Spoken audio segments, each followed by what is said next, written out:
మా వెనకటికి మాకు భూమి పైసలు ఇచ్చినాడా, మాకు నడిపిండా.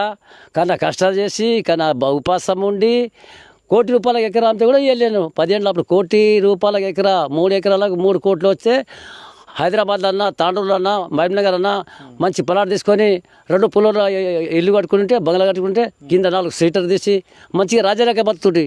భూతల్లి అమ్మలేక తల్లి లేక, తల్లి చచ్చిపోతే మళ్ళీ నెగితే దొరుకుతుందా? తల్లి దొరకదు కదా.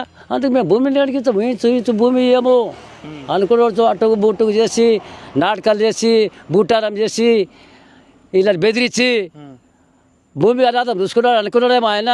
ఎన్నేళ్ళు ఉంటాడు? 3 ఏళ్ళ. నీకు 3 ఏళ్ళు కాదు, నీకు భూమి మీద కాలు పెట్టిన సూది కూడా పంపినేమో. భూమి అంతా పడబడి ఉన్నదట, అన్ని గుడ్లు పెడతానట. ఏడబెడతా కోళ్ళు గుడ్లు పెడుతున్నా. చూడండి, మీరు చూడండి, ఇది అంత పొలాలు ఈ పడుతున్నా ఊరికి కళ్ళు ఏం పెట్టుకున్నాడు. జర కంటితోటి చూపిండి. ఇక్కడ ఇడుమలు కొట్టి జర అంత పొలాలు